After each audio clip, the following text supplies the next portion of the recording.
my soul, it longs for you. Can you hear my heart's cry? And the hunger groans within.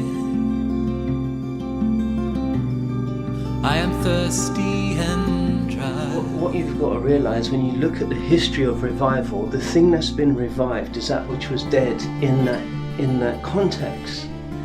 So each time you see a revival in a particular area, and we're looking historically thinking, oh, we're going to have this amazing revival, and we're imagining it like what it's been in the past.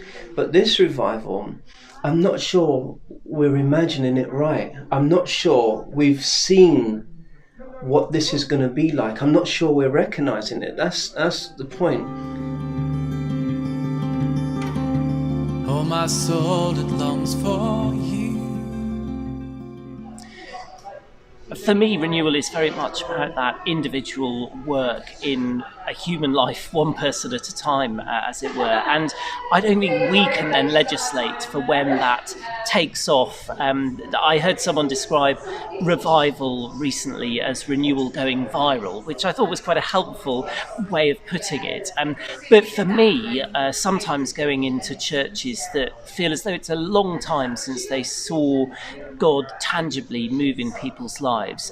A reminder that, for example, the Hebridean revival began with just a very small number of faithful people praying, and then it was over time that they saw God's work accelerate. And we can never know whether that will be the case in our particular time or context, but what we can do is be completely open and expectant to what God can do with the particular people that he's brought together in a particular place at a particular time, and not stop believing that it's possible to see God move, even with 12 elderly people in a village church in the middle of nowhere, actually to believe, well, he loves them extravagantly, just as he loves, a group of thousands of people meeting in a church somewhere in Nigeria or whatever it might be. And that to me is hugely encouraging, because if we believe in the God of the mustard seed, then we surely have to believe that it's possible, when 2 or 3 are gathered, for us to find the presence of God and then to see beautiful, wonderful things grow from that.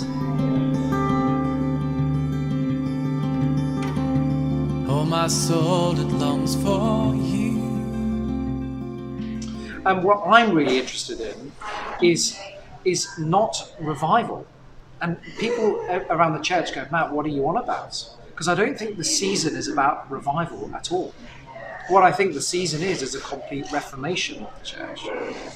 So part of my job is being part of the General Synod of the Church of England.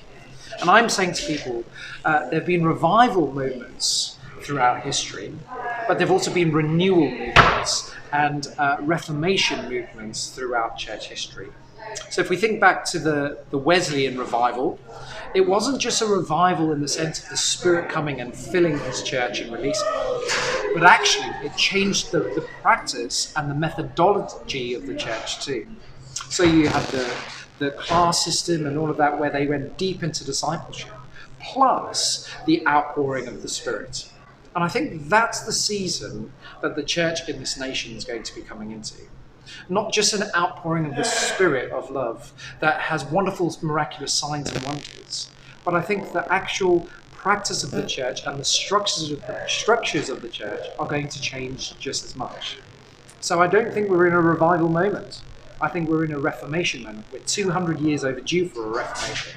And it's happening now in the 2020s. Just as the world seems to be going to pot, actually God is renewing his church and reviving his church for this season and the season to come. We saw it in the 90s with the Toronto Blessing, God pouring out his Spirit onto his church, signs and wonders happening all over the place. And I think we're going to get the same now, but it's also going to come with prolonged and sustained reformation to see the church change for the next 200, 300, 400 years.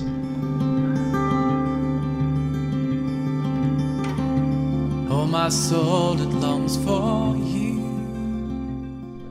I heard a man say this before, a revivalist, and he says, what kind of men and women do we need in this revival? And he mentioned Jesus. He said, it was said of Jesus, and he made himself of no reputation.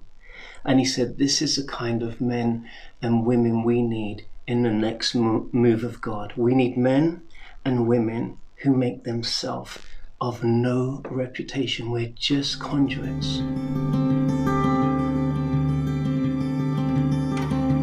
Oh, my soul, it longs for you. I mean, Resource says we work unashamedly with little local ordinary churches, and I often say, no church is too small, too out of the way to be outside of God's desire to see renewal and new hope. And we've led a number of residential retreats, for example, for clergy and other church leaders, and to see God moving powerfully in people's lives.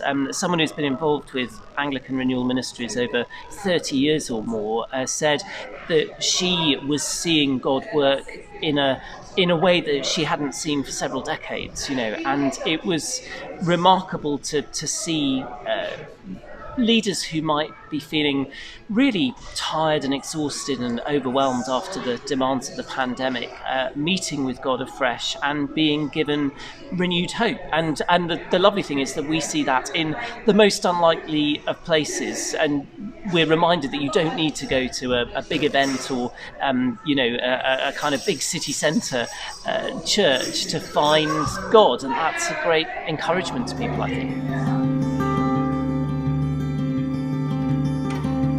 Oh, my soul, it longs for you. Well, sustaining a revival is really simple. It's not down to us. It's a move of the Spirit.